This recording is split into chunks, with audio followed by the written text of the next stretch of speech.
why don't you welcome us in? In this episode, we'll be showing you the 2 rental homes we stayed at during our 10-week stay in Kissimmee back in October through December. This video will mostly include voiceovers as we walk you through the house and share our key takeaways. Full disclaimer, we've attempted these voiceovers more times than we'd like to admit, and finally are just chalking it up and admitting we are not good or natural at these, and this is the best we can do. So please, just bear with us. Till the bear end. Welcome home for the next 6 weeks.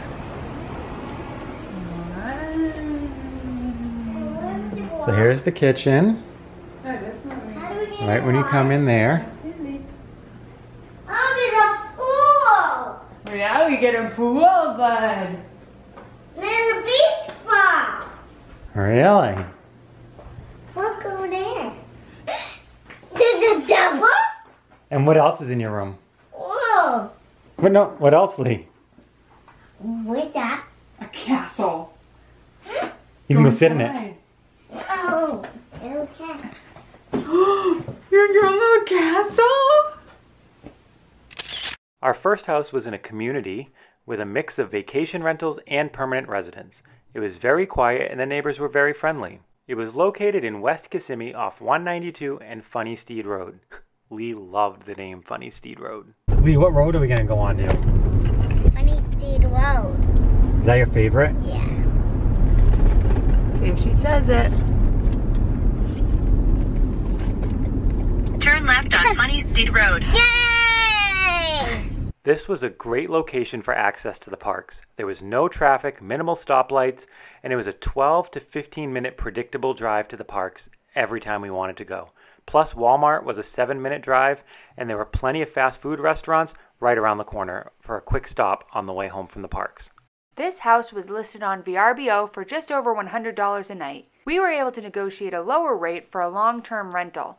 It never hurts to ask. It had 3 bedrooms, 2 bathrooms, a living room, a kitchen with an eat-in bar, and a game room in the garage with a pool table and TV, which is actually a pretty common thing with rental homes in Central Florida. One bonus in this house was the castle bedroom. Lee claimed this room. He would always hide in the castle and we could find him by hearing him announcing, "It's good to be king." One downside was that the kitchen was not ideal for our family. There was not really any food storage space, there were minimal kitchen essentials and dinnerware, and the kitchen table had bar stools to conserve space. This was one thing we missed when looking at the listing pictures. This house had a pool and standalone hot tub. There was an option to add on pool heat for a daily fee, which we did not do because of the weather this time of year. The hot tub was one of the highlights of our 6 weeks at this house. Joe and I would spend many nights sipping homemade Arnold Palmers and talking in the hot tub after the kids went to bed. One must-have for us was a private backyard, kind of a rarity in Central Florida. Many backyards have visible and very close neighbors on your left, right, and even in back. This house had a completely fenced-in backyard.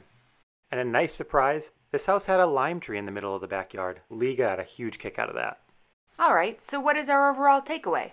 This house was in a great location, at a good price, and had a few great features. The hot tub, a Lego table for Lee, and a Roku in each room.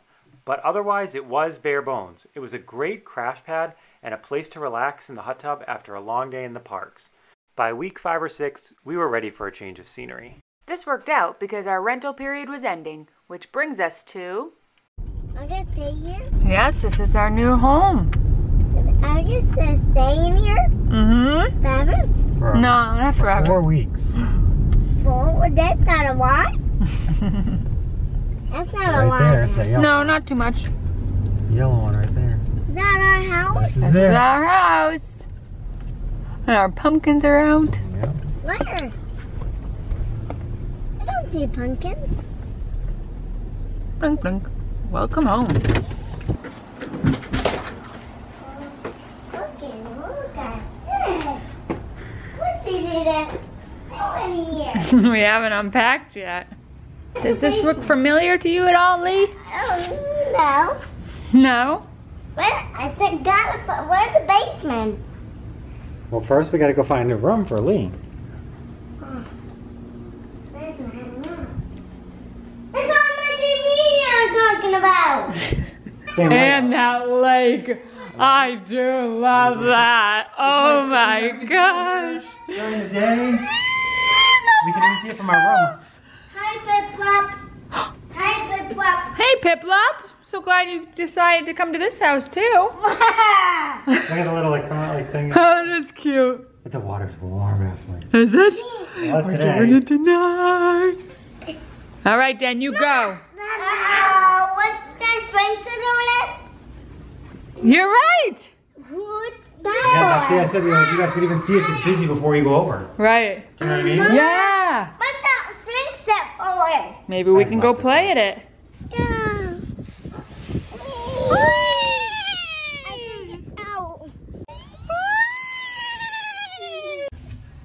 I see you guys up there.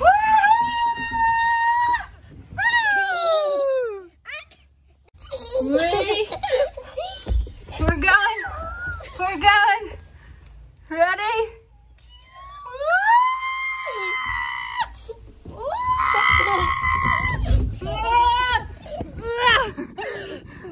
We did it, guys. We did it. Yeah, brother. Okay, bye. Bye, Dennis. I'm about to go on the big slide again. You on the big slide again? Don't tell me that one. Who's in the pond? I don't want them to jump in there. You don't want him to? Go. Go. Yeah. You gonna catch up to brother? You were gonna feed them. That's right. This is gonna be mine. All right, Lee, come see this room. This one. I don't know. Ooh, this is a fun one. This is like a cute little playroom. Ah, how do I get up there?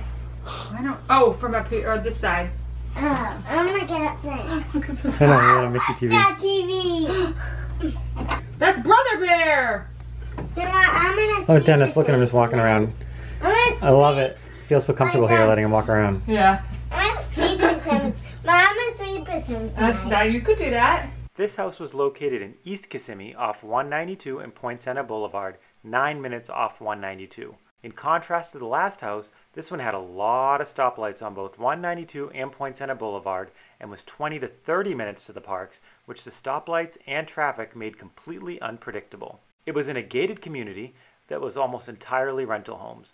We've heard stories about rental neighborhoods that can be loud with late nights and big groups, however we did not experience that here. We were not given a remote to get in and out of the gate. We had to wait for a guard, which occasionally meant waiting 5 to 10 minutes in a line of cars to get in. Not all gated communities are like this. When we previously stayed at the Emerald Island Resort gated community, we were given a magnetic card to swipe open the gate.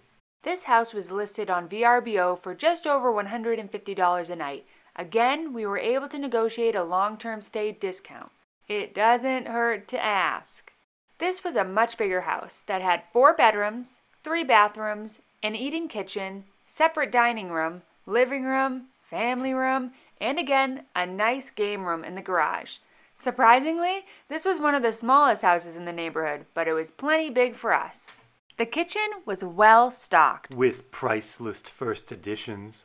Only ghost stories, of course. No, but it was well stocked with essentials and dinnerware. We loved that they had character.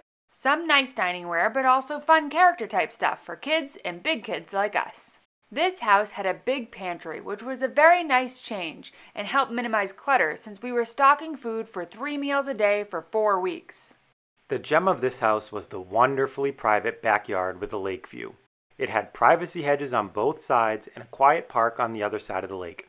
It was a very peaceful way to start each day when Lee and I would look out on the lake. There was also plenty of wildlife.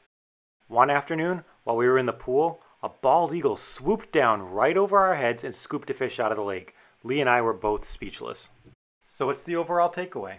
This house was further from the parks, which we felt made a significant difference. Commute to the parks seemed a bit too long and unpredictable. It limited our evening at the park options or quick visits. However, our time spent at the house was 1,000 times better here. The house itself was more updated, homey, and relaxing, and of course, the lake was amazing. Plus, we had way more space to spread out and not feel like we were always on top of each other. Now the overall takeaway is that each house had its pros and cons, and we have more things to consider when looking at future rental homes, knowing what worked and what didn't work for our family this go around. If renting a home is something you would like to consider, there are thousands of rental homes in the Orlando area, so take the time to look for what fits your family the best. We didn't come to these decisions easily.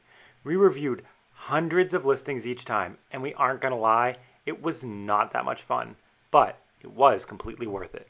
If you have any tips or suggestions, share them in the comments below. We'd love to hear from you. Until next time, see ya real soon!